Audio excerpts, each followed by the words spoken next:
네, 지금부터는 12월 셋째 주 증시 살펴보겠습니다. 역시 주요 일정들부터 한번 챙겨보시죠. 네, 이번 주는 이제 월요일 날 12월 13일 날 한국의 수출 데이터 12월 1일부터 10일까지의 수출 데이터가 일단 발표가 되고요. 오펙에서 원유 시장 보고서가 나오니까 유가에 또 영향을 줄 수 있는 보고서니까 참고를 하시고요. 그 다음 날 화요일 날 14일 날은 미국에서도 생산자 물가 지수가 발표가 됩니다. 그래서 미국도 지금 물가 지수가 높은 편인데 진정됐는지 한번 지켜보시고, 한국에서 이제 그 금통위가 11월에 열렸잖아요. 네. 금융통화위원회. 그래서 의사록이 공개가 돼요. 그래서 금통위 위원들이 무슨 얘기를 주고받았는지 그거 체크하시면 되겠고, 12월 15일이 좀 중요한 것 같습니다. 중국의 고정자산 투자, 그다음 산업 생산, 소매 판매 데이터가 발표되고, 미국의 11월 소매 판매가 발표되고, 역시 제일 중요하죠. 미국의 FMC 가 열리게 그날 되고요. 12월 16일 날은 유럽에서 통화정책의 ECB 통화정책회의가 열리고, 영국의 BOE도요. 네. 통화정책회의가 열리게 되고, 예. 예, 그리고 미국의 11월 산업생산 지표가 발표가 되고, 17일 날은 뭐 특별한 이벤트는 없는데 그래도 그 일본의 BOJ 있죠. 네. 예, 거기서 일본은행. 그 통화정책회의가 열리니까 참고해 주시면 되겠습니다. 이번 주 증시에서 주목할 변수가 있다면 어떤 것들일까요? 일단 이번 주에서 좀 주목할 거는 역시 이번 주에 아까도 제가 15, 16, 17에 대부분의 중앙은행들이 다 통화정책회의를 해요. 네. 공교롭게 다 몰려 있어요. 그래서 FMC부터 스파트를 끊을 텐데, 역시 이슈는 테이퍼링을 가속할 거냐. 가속하면 내년 3월에 금리 올린다는 얘기도 자꾸 나오니까. 그러니까 연준 의장이 이제 발표를 하겠죠. 테이퍼링 속도에 대해서. 그걸 좀 체크하시면 되겠고, 그리고 반면에 그 다음날 유럽에선 통화정책이 열리는데, 왜 유럽도 중요하냐면 유럽은 당장은 긴축 안 하겠다고 언급을 해버렸거든요. 미국과 완전히 결이 달라요. 그래서 그 얘기를 계속 해줄지, 유럽은 좀 완화적인 정책으로 계속 이어질지, 아니면 유럽도 미국 따라 스탠스를 좀 바꿔줄지, 긴축 쪽으로 갈지, 그걸 좀 지켜보시면 좋겠고, 그 다음에 이번 주에 그 중국에서 산업 생산하고 소매 판매가 발표되는데, 특히 소매 판매가 중요해요. 왜냐하면 중국의 지금 이 소비가 요즘에 좋지가 않기 때문에 실제 소매 판매 데이터가 좀 긍정적으로 나와줄지 체크를 하시면 좋겠고, 그 다음에 이제 뭐 이건 지표 발표는 아니지만 이번 주에 계속 체크하셔야 될 거는, 위안화가 지난주에 정말 강했거든요. 이번 주에도 좀 강세 흐름이 기조적으로 이어질지 이걸 좀 체크하시면 되겠고, 헝다 리스크도 아직 끝난 게 절대 아닙니다. 그래서 헝다 리스크가 간간히 나올 수 있어요. 근데 헝다 리스크 자체보다도 그런 리스크가 또 나왔을 때, 증시가 지난주에는 올랐잖아요. 악재를 딛고. 근데 이번 주에도 그 악재가 만약에 나왔을 때 시장이 버티는지, 저는 그게 더 중요한 것 같아요. 그래서 그런 부분들을 면밀히 체크하시면서 대응하시면 될 것 같습니다. 그 월스트리트 저널이 보도하기를 이제 미국 연준이 내년 3월에 테이퍼링을 종료하고 봄에 금리를 인상할 가능성이 있다, 이렇게 하지 않았습니까? 네. 결국 12월 FOMC가 이제 변곡점이 될 것 같은데, 만약에 긴축 흐름이 좀 빨라진다, 이런 결정이 나오게 되면은 이후에 글로벌 증시는 좀 부담이 크다고 봐야 되겠죠? 아니, 저는 그렇게는 안 봐요. 아. 왜냐하면 이제 이게 처음 나왔을 때는 당연히 좀 악재가 될 수 있는데, 시장이 벌써 인지를 해버렸어요. 눈치를 챘고, 그래서 저번에 이거 우리나라는 이제 반대로 좀 올라가긴 했지만 S&P 500하고 미국 나스닥이 막 갑자기 부러졌잖아요. 최근에 며칠 정도 막 급락을 했던 건 이 긴축 이슈가 좀 컸거든요. 오미크론 이슈도랑 긴축 속도 빨라질 거다. 결부가 네, 됐죠. 결부가 됐죠. 그러니까 사실 그게 굉장히 안 좋은 조합이잖아요. 아니, 경기가 안 좋아지는데 긴축 속도를 높인다고 하니까. 그래서 이제 빠진 건데, 오히려 테이퍼링 이슈가 속도가 좀 빨라지는 것 자체는 시장이 지금 그걸 알고 이미 놀래버렸기 때문에 더 이상 큰 악재는 아니고, 다만 이제 이거죠. 그 테이퍼링 속도를 올리게 되면 이제 사람들이 이제 주판화를 튕기겠죠. 내년 3월이냐, 4월이냐, 6월이 될 거냐, 금리 인상 언제냐, 이제 여기에 초점이 맞춰질 텐데, 그럼 금리 인상 예전에도요, 그 2015년도 12월로 기억을 해요. 그때 금리 인상 미국이 처음으로 했을 때 증시가 폭락을 했습니다. 그때 미국도 완전히 부러졌어요, 단기간에. 그래서 금리 인상 시점이 다가올 때 또 한번 긴장을 할 것 같아요. 근데 그 전에는 랠리를 했어요, 미국도. 테이퍼링 하는 구간에서는, 줄이는 구간에서. 그래서 지금은 오히려 빨리 이게 뭐 속도를 높이든 줄이든 간에 상관없이 저는 빨리 이거를 발표하는 게 맞다.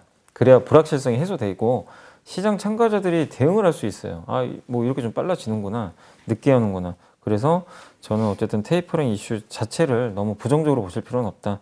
그리고 이렇게 너무 또 빠른 속도로 저는 그러니까 지금 시장에서는 금리 되게 빨리 올릴 거로 생각을 하지만 저는 개인적으로 그렇게 안 보는 이유는 뭐냐면 일단 첫 번째가 오미크론 치사율이 좀 낮아요. 예, 이런 상황이기 때문에 좀 왜냐면 이렇게 되면 공급 변목 현상이 점점 우리가 지금 원하는 속도가 있잖아요. 이 풀리고 있어요. 근데 오미크론 때문에 이럴 줄 알았거든요. 근데 그게 아니라 오미크론 치사율이 낮아지면 그냥 정상 궤도로 가는 거거든요. 그러면 공급망 이슈가 조금씩 완화되니까 물가에 당연히 안정을 시키죠. 그리고 최근에 원자재 가격이 폭락을 했어요. 천연가스 가격이 고점에서 30% 이상 빠졌더라고요. 그러니까 이런 것들은 결국엔 물가를 안정화시킨 요인이고 그렇게 본다라면 미국 입장에서는 물가 때문에 지금 올리는 건데 물가 지표가 생각보다 괜찮네? 이런 데이터들이 그러면 굳이 막 이렇게 급하게 스텝을 밟을 필요 없다고 보거든요. 그래서 너무 아직은 이 부분에 대해서 우려할 필요는 없지 않을까라고 생각을 하고 있습니다. 지금부터 이제 업종 이야기를 좀 들어가고 싶은데요. 요즘 뭐 삼성전자, SK하이닉스 같은 이제 반도체 대표주들이 강세지 않습니까? 이게 기술적인 반등 그 수준이라고 봐야 될지 아니면 이제 메모리 위기론에서 벗어나가지고 추세적인 상승 국면에 들어갔다고 봐야 될지 어느 쪽일까요? 추세적인 상승은 대부분 아니라고 보더라고요. 이렇게 요즘에 애널리스트 분들하고도 저도 방송을 해보면 문의를 해보면 대부분 공통적인 거면요. 밸류에이션 콜이라 그래서 워낙 싸서 올라가는 거다. 네. 예. 근데 물론 이제 무조건 싸다고 가는 건 아닌데 싸면서 약간의 일부 모멘텀이 생긴 건 맞는데 시장이 이제 기대하는 여러분이 기대하는 본격적인 랠리 있잖아요. 뭐 작년 뭐 12월이나 올해 1월 같은 그거는 좀 너무 시기상조 아니냐. 왜냐하면 내년 2분기부터 디램 고정거래가가 올라갈 걸로 대부분 예상을 하는데 올라갈지 안 할지는 우리 모르잖아요. 아직은. 그래서 내년 1분기에 좀 테스트 과정은 있을 수 있다. 그때 실제로 현물 가격이 먼저 튈 거래요. 그래야 이제 고정거래가가 올라가거든요. 그래서 현물 가격이 최근에 한 일주일 오르다가 또 약간 빠지고 있어요. 조금씩. 그래서 아직은 추세적인 상승은 좀 이른 것 같고 그러나 이제 분명한 건 많은 애널리스트 분들도 공통적으로 얘기하는 건 그거 같더라고요. 바닥은 찍었다. SK하이닉스 9만 원, 삼성전자 7만 원. 거긴 다시 갈 일은 없다. 그래서 당분간은 좀 횡보하지 않을까 싶어요. 저는. 그래서 삼성전자 하이닉스 저도 빨리 갔으면 좋겠어요. 빨리 좀 질주해가지고 그러면 코스피도 뭐 3,200, 300 금방 가지만 그렇다고 그걸 너무 좋아하시면 안 되는 게 너무 그냥 달려가면요. 나중에 후유증만 커져요 또. 그래서 천천히 가는 게 오히려 여러분들한테 좋고 또 더 비중은 늘릴 수 있잖아요. 천천히 가면. 그래서 반도체에 대해서는 걱정할 필요는 없는 것 같아요. 할 필요는 없는데 본격적인 추세 전환은 일단 1분기에 한 번 더 변동성이 있을 수 있으니까 그걸 딛고 나서 반도체 가격이 본격적으로 오르는 신호를 보고 나서 이렇게 좀 질주를 하지 않을까. 그래서 점진적인 우상향으로 보시되 급하게 가는 그림은 아니다. 이렇게 생각하시고 그 삼성전자는 파운드리가 중요해요. 사실은. 많은 애널리스트 분들이 하이닉스야 뭐 메모리가 당연히 중요하지만 삼성전자 내년 주가의 키포인트는 메모리보다는 파운드리가 얼마나 잘해주느냐. 애플은 뭐 고객사 확보가 어렵지만 퀄컴, 뭐 AMD, 엔비디아 이런 글로벌 빅테크 기업들을 미국에서 수주를 만약에 따낸다면 기업 가치가 굉장히 점프할 수 있다고 하더라고요. 그래서 삼성전자가 주가 레벨업 하는 거는 메모리도 중요하지만 파운드리 고객사 얼마나 많이 확보할지 그거를 면밀히 내년에 계속 체크를 해야 될 것 같습니다.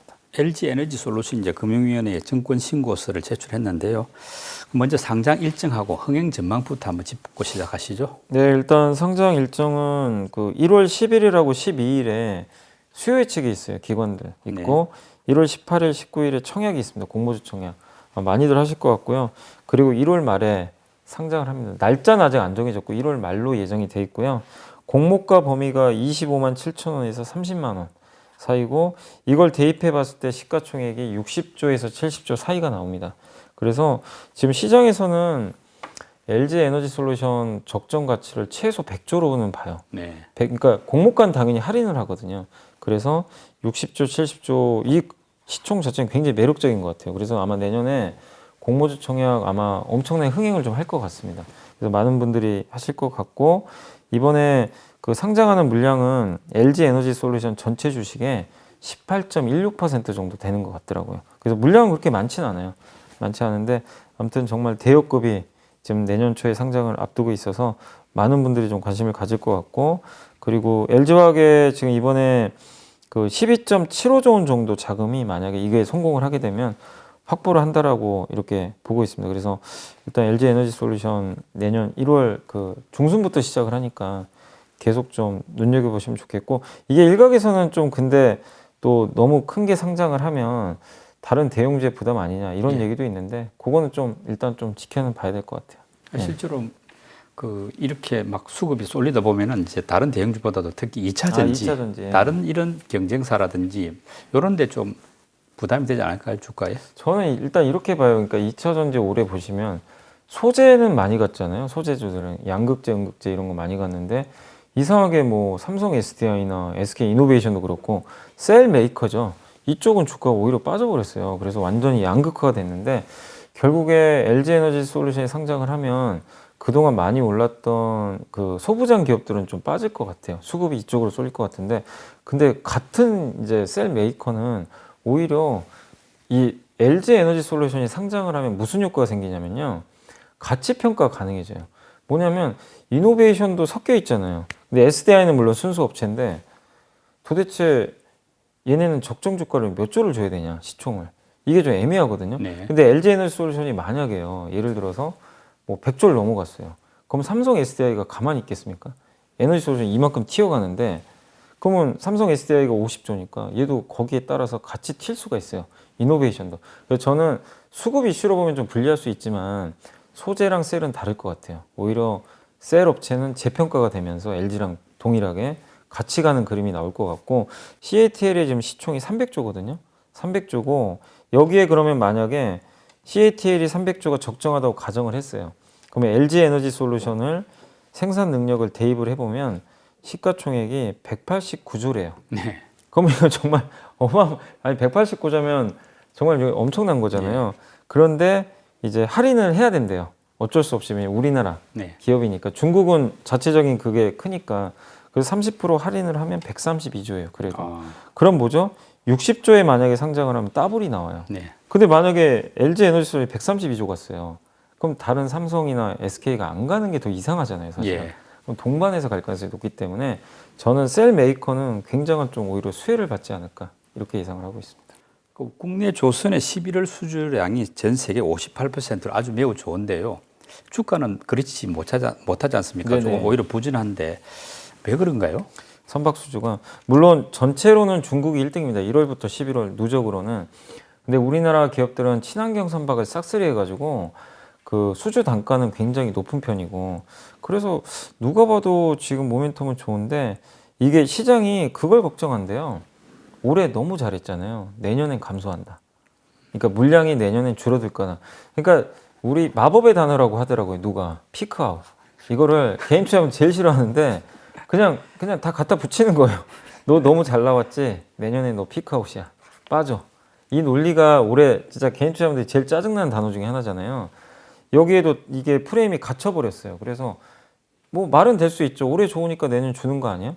근데 실제로 지금 전망하는 게 뭐냐면 톤수 기준으로 배 선박을 톤으로도 기준으로 하는데, 톤수 기준으로 22년 전 세계 신규 수주가 올해 대비해서 내년에 21% 감소할 거래요.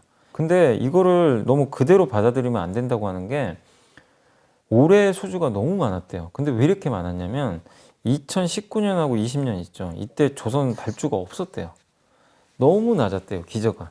그러니까 이 선박이 아예 발주가 없었는데 2년치 데이터가 이번에 쏠려버린 거예요. 그럼 당연히 올해 많이 나오잖아요. 그러면 내년에 올해보다 많이 나오는 게 그게 더 이상한 거죠, 사실은. 그래서 주는 게 당연한데 이 마이너스 21%라는 수치 때문에 이거 어차피 올해보다 나쁘지 않아. 그래서 일단 정리를 한 것 같아요. 근데 올해 주가도 별로 좋지 못했지 네, 않습니까? 안 좋았어요. 그러니까 이 실적이 좋아도 안 좋고, 그러니까 또 이게 실적이 좀 나쁘면 더 안 좋고. 그러니까 저도 이게 좀 답답해요. 아니 조선주를 왜 이렇게 좀 또, 그러니까 마치 철강주랑 비슷하잖아요. 네. 철강주처럼 이렇게 하는데, 그런데 이제 너무 걱정할 거 없다는 거는 아까 말씀드린 대로 너무 올해가 너무 좋았던 거고, 그리고 톤수 기준 말고 금액 기준 있죠. 네. 금액 기준으로 계산을 해보니까 5%밖에 감소를 안 한대요. 왜냐면 이게 선박 수주 단가가 올라가가지고 5%면 이게 역성장이라고 하기도 애매합니다. 실제로는 내년에 선박 가격은 더 올라갈 수도 있고, 예. 그래서 그리고 내년에는 또 모멘텀이 올해 실적이 너무 안 좋았잖아요. 근데 내년엔 후판 가격이 좀 안정화될 수도 있어요. 올해 후판 가격이 너무 올라가서 충당금 쌓는 바람에 실적이 미스가 났는데 내년에는 충당금 환입이 들어올 거예요. 그 후판 가격이 떨어지게 되면 그럼 실적 개선 요인도 일부 있으니까 그래서 이런 걸 보면 내년도에 대한 그림을 지금 시장은 역성장을 우려하지만 너무 걱정할 필요는 없다. 이런 시각이 우세하니까 여러분들도 한번 참고를 하시면 좋겠고 어쨌든 조선주는 내년 역성장에 대한 부분은 이제 저는 충분히 주가에 반영이 됐다. 이렇게 생각을 하고 있습니다. 그 요즘 EMP 펀드로 자금이 몰린다 하는데요. 그 EMP 펀드가 뭔지 하고 또 장단점 한번 설명해 주시죠. 그러니까 이게 EMP 펀드가 뭐냐면 아마 생소하실 거예요, 되게. 근데 뭐냐면 이제 요새 또 퇴직연금들 많이 하시니까 초분산 투자 상품이라고 하더라고요. 이름도 되게 좀 생소하시죠? ETF 매니지드 포트폴리오라는 이제 약자인데 이게 뭐냐면은 그러니까 분산 투자하는 거예요. 운용 자산의 50% 이상을 ETF에 투자하는 그 분산 투자 상품인데 이게 ETF도 우리나라 ETF만 하는 게 아니라 해외 ETF도 할 수 있고 예. 채권도 할 수 있고 대체 자산 있죠. 예. 이런 거에서도 골고루 투자할 수 있다고 합니다. 그래서 시황에 따라서 어떨 때는 채권 비중을 늘리기도 하고 어떨 때는 이거 미국이 좋네? 그럼 미국 주식 그 ETF를 늘리기도 하고 이런 식으로 좀 약간 가변적으로 운영을 하는 하나의 그 투자 상품이다. 이렇게 보시면 좋겠고 이게 왜 요새 이렇게 좀 그 갑자기 이슈가 되냐면 수익률이 되게 괜찮아요. 그러니까 우리나라 지금 올해 변동성 때문에 코스피가 되게 좀 수익률이 안 좋았잖아요. 근데 최근 3개월 평균 수익률이 나왔는데 이 EMP 이 상품의 수익률이 많은 건 아닙니다. 0.72%인데 플러스잖아요. 근데 코스피는 마이너스 8%예요. 코스피보다 훨씬 좋았죠, 수익률이. 그리고 S&P 500 지수가 마이너스 0.53%였거든요. 근데 이 EMP는 플러스 수익률이 났으니까 시장에서는 변동성 장세에서 되게 안정적이다. 이렇게 인지를 하고 있고 근데 3개월뿐만 아니라요. 1년 평균을 내봤어요. 11.25% 연평균. 그리고 3년 평균을 내봤습니다. 27.17%나 나왔어요. 그러면 이거는 일단 3년에 이 정도면 굉장히 안정적이잖아요. 20%면 적은 게 아니니까. 그래서 검증이 된 거 아니냐. 그래서 요새 변동성도 분산할 수 있는 그런 상품이면서 수익률 자체도 나쁘지가 않기 때문에 지금 EMP 이쪽에 대해서 많은 분들이 좀 관심을 갖고 있는 게 아닌가 이렇게 좀 보여지고 또 최근에 이제 나왔던 게 뭐냐면은 그 퇴직연금 디폴트라 그래가지고 네. 기사에 나왔더라고요. 여야가 합의했다고 하는데 디폴트 옵션에 네, 옵션, 예. 도입한다 이런 이야기. 이게 뭐 사전 지정 운용 제도라고 하더라고요. 그래서 이게 지금 퇴직연금 가입자가 별도 의사를 표시하지 않으면 기존에는 원금 보장형 상품에 많이 넣었어요. 네. 근데 투자금을 이제 미리 정해져 있으니까 내가 만약에 뭐 나는 위험 성향 이 정도 해가지고 뭐 주식 비중 70%라 이렇게 미리 설정을 옛날에 해놨으면 내가 따로 사전 이제 나중에 고지를 안 하면 여기서 이제 자동으로 주식 비중을 70% 올리는 거죠. 이번에 여야가 합의를 한 것 같더라고요. 예. 이렇게 되면은 물론 내가 만약에 처음에 설정할 때 나는 원금 보장형이 좋다 이렇게 설정하신 분들은 당연히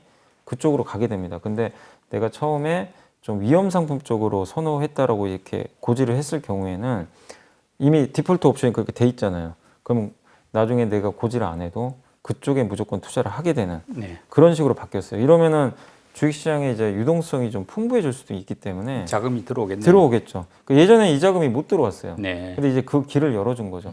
미국은요, 아예 원금 보장 이 옵션 자체가 없대요. 그러니까 미국은 원금 보장형이 여기 안 들어가 있어요. 네. 그렇기 때문에 이제 뭐 주식이나 이런 쪽으로 투자를 어떻게 보면 강제적으로 해야 되는데 한국은 그래도 약간 선택의 폭은 넓혔기 때문에 여러분이 원하시면 원금 보장형이 그대로 해도 되고 주식을 원하시면 주로 ETF 쪽이죠. 예. 예, 그런 쪽으로 해도 되는 거니까 그래서 이게 된다면 어쨌든 주식시장의 전반적인 그 활성화 측면에선 되게 긍정적인 뉴스가 나오지 않았나 이렇게 보고 있습니다. 요즘 ETF도 종류가 워낙 많으니까 개인이 고르기 힘드니까 차라리 펀드로 운영하는 것도 요새 방법이겠습니다. 많아요. 예. 예, 요새는 진짜 ETF가 그리고 진짜 개별 주식 했을 때 내가 정말 제대로 분석해서 수익 나면은 너무 기분 좋잖아요. 근데 너무 많은 기업에서 내가 또 혹시 잘못 들어갔을 때 상처가 클 수 있잖아요. 근데 ETF는 그걸 방어를 해주고 네. 거기다가 아까 뭐 EMP도 제가 말씀드렸지만 수익률이 그렇게 또 나쁜 것도 아니에요. 이렇게 변동성도 줄이는데 수익률 나쁘지 않고 그리고 적립식 투자하기 너무 좋고 그리고 내가 자동차가 좋으면 사실 고민되잖아요. 모비스 사야 되냐, 현대차 사야 되냐, 기아 살까, 위아 살까. 그럴 필요가 없죠. 그냥 뭐 예를 들면 코덱스 자동차 딱 매달 사는 거예요. 고민 끝나는 거죠. 그래서 스트레스를 또 줄여줘요, 사실은.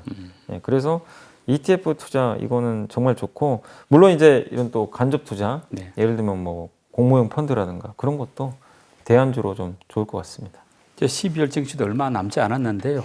연말 증시에서 좀 주목해 볼 만한 업종이 있다면 어느 쪽일까요? 일단 첫 번째가 내년에 뭐 좋아지는 것들 당연히 봐야 되는데, 저는 뭐 무조건 반도체 보고 있어요. 반도체는 여러분들 포트에 정말 삼성전자 고생 많이 하셨잖아요. 진짜 고생하신 분들 제발 팔지 마시고 좀 끝까지 한번 가져가셨으면 좋겠고, 8만 전자를 목표로 안 하셨으면 좋겠어요. 예, 이제 고지가 얼마 남진 않았지만 8만 전자 목표하지 마시고 9만 10만 원까지 끌고 간다는 생각으로 한번 여유 가지시고 하시면 좋겠고, 반도체 대형주가 좀 재미없으면 소부장 기업들, 특히 장비 회사들이 가격이 싸더라고요. 반도체 장비주들 변동성이 이번 주에 혹시, 그러니까 증시가 좀 올랐잖아요, 최근에. 그러면 좀 쉴 수 있잖아요, 일부. 그때를 꼭 이용하세요. 그래서 제가 당부드리고 싶은 건, 이번 주에도 혹시 막 주가가 올라갈 수도 있어요. 그럼 쫓아가지 마세요. 쫓아가지 마시고 하락을 꼭 이용해서 편입을 하시면 좋겠고, 그 다음에 지난주에 바이오가 좀 불을 뿜었잖아요. 근데 여전히 아직도 너무 바닥에 있어요. 그래서 바이오 기업들 편입해 주시고, 특히 바이오는 ETF 하세요. 바이오 ETF 뭐 대안이니까 보시고, 유일하게 지금 못 간 섹터가 제가 봤을 때는 자동차하고 음식료 같아요. 지금 너무 안 갔더라고요. 자동차, 음식료 이쪽 뭐 ETF도 좋고요. 뭐 개별 대표 기업들 하나 정도 편입을 하시는 것도 좋을 것 같고, 그 다음에 지금 올해 좀 성과 안 좋았던 기업들 중에 좀 저평가된 게 가장 대표적인 게 건설업종 같아요. 예, 내년에 또 정책 기대감이 있으니까 좋고, 그다음 마지막으로 중국에서 지금 위안화 절상도 하고 있고, 그 다음에 중국이 소비 부양할 것 같아요. 그래서 소비 부양하면 가장 수혜받는 건 제가 봤을 때 화장품 같아요. 그래서 화장품 섹터도 워낙 지금 눌려 있습니다, 주가들이. 그래서 한번 관심 가지시면서 한번 대응을 해보시고, 물론 뭐 메타버스나 이런 거 관심 많으시겠지만 주가가 사실 지난달부터 많이 올랐으니까 저는 그쪽은 좀 충분히 조정받을 때까지 기다렸다 사시고, 이번 주에는 한번 이런 기업들 눈여겨보시면 좋겠습니다. 마지막으로 이제 초보 투자자들을 위한 팁 제공 순서로 연분리 보고서 듣는 내용인데요. 이번 주에는 어떤 내용입니까? 요게 이제 하나금융투자의 박종대 연구원님을 제가 되게 좀 존경해요. 네. 사실은 인성도 되게 좋으신 것 같고 블로그 운영하시거든요. 예. 좋은 얘기 많이 해주시니까 참고하시고, 이 박종대 연구원님이 면세점 사업의 원리와 변전, 이것도 하나금융에서 나온 자료라서 네이버에서 바로 찾을 수 있고요. 이거를 한번 꼭 공부해 보세요. 뭐냐면 면세점 전망도 있지만 면세점 사업 구조를 알 수 있어요. 특히 내가 뭐 현대백화점, 신세계, 호텔신라 갖고 있다 하신 분들은 꼭 읽어보세요. 왜냐하면 면세점이 이렇게 돈 버는구나, 뭐 우리나라 면세점이 경쟁력이 있구나, 이런 것들을 확실히 알 수 있으면, 저도 읽어보고요, 진짜 몰랐던 내용들 알 수 있어서 너무 좋았고, 백화점과 면세점의 차이도 설명을 해주세요. 네. 그러니까 백화점은 그 어디에 있냐가 위치가 정말 중요하잖아요. 그래서 그 입지가 중요한데, 면세점도 물론 입지가 중요할 수도 있어요. 그렇지만 면세점은 입지보다는 결국에 이제 호텔신라 면세점이 저기 이제 중구에 있잖아요. 거기 호텔신라 쪽에 있는데, 거기는 사실은 외국인이 찾아가기 되게 어렵거든요. 길 찾기도 되게 어려워요. 그리고 외국인들이 주로 명동에 많이 가니까 위치가 솔직히 안 좋아요.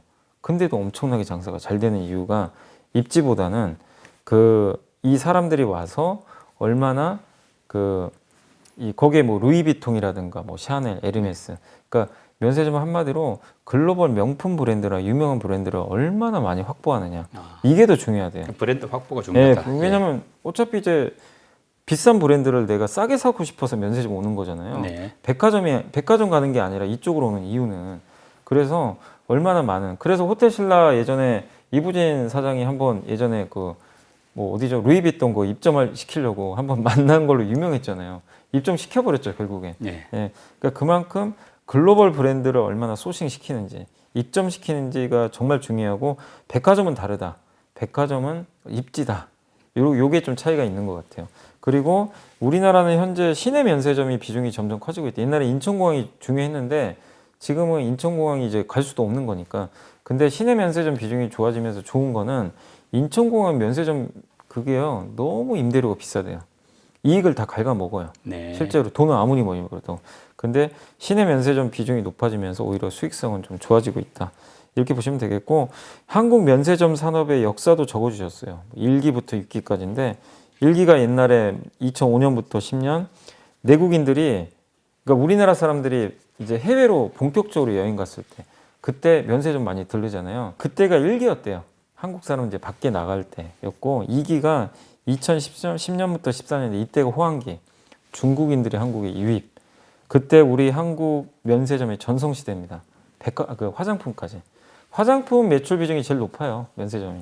그리고 3기가 2015년부터 16년인데 이때 무슨 일이 있었냐면 너무 잘 되니까 외화벌이가 되잖아요. 대기업, 그러니까 정부에서 이거 면세점 더 늘려주자. 신규 사업자를 늘리자. 이래가지고 신규 사업자 허가를 크게 늘렸어요. 근데 이때부터 이제 위기가 온 거죠. 경쟁자가 생겨버린 거예요. 2017년, 19년에 4기인데 그때는 사드 리스크 때문에 이제 완전히 휘청일 때고, 5기가 2020년, 21년인데 이때는 코로나. 지금 계속 위기예요. 그래서 이제 6기가 이제 시작이 될 텐데 6기는 이제 최악은 지나간 것 같고 중국인들이 언제 오느냐가 문제인데, 이 박종대 연구원님은 이 얘기를 하셨어요. 말미에 뭐라고 하셨냐면, 그 지금 면세점 투자는 이제 전문 투자분들이 제일 우려하는 게 그거라고 하더라고요. 그 중국 하이난 면세점이 생기니까 다 일로 가는 거 아니냐. 우리나라로 안 오고 한국으로. 그러니까 중국 사람들이 중국 면세점 이용해서 미리 쇼핑하고 한국에서 안 사간다. 근데 그건 걱정하지 말라고 했던 이유가, 이 아까 말씀드린 대로 글로벌 브랜드 이 입점시키는 능력이 한국을 못 따라간대요. 상품 구색이 안 된다고 합니다. 훨씬 좋은 품질에 싸게 판매하는 거 한국밖에 없대요. 그래서 너무 걱정하지 말자. 그래서 아직은 좀 시간이 걸려도 면세점, 특히 그 여기 대표기업 호텔신라에 대해서는 좀 중장기적으로는 긍정적으로 보셨으니까 참고를 해주시고, 제가 사실 얘기했던 게 다 나와 있어요. 근데 한번 좀 디테일하게 읽어보시는 것도 좋을 것 같습니다. 요즘 국내 증시가 바닥을 찍고 이제 반등을 준비하는 그런 느낌이 듭니다. 그렇지만 지금은 단기적인 주가 흐름에 주목하기보다는 내년 새로운 투자 계획을 세우는 차원에서 좀 큰 그림을 그려야 할 때가 되지 않았나 싶습니다. 임승환 이사님이 선정한 보고서 그리고 주목할 업종 소개가 도움이 될 것 같습니다. 계속해서 연블리의 비밀노트 많은 관심 가져주기를 부탁드리겠습니다. 오늘 순서 마칩니다. 임 이사님, 다음 시간에 뵙겠습니다. 네, 감사합니다.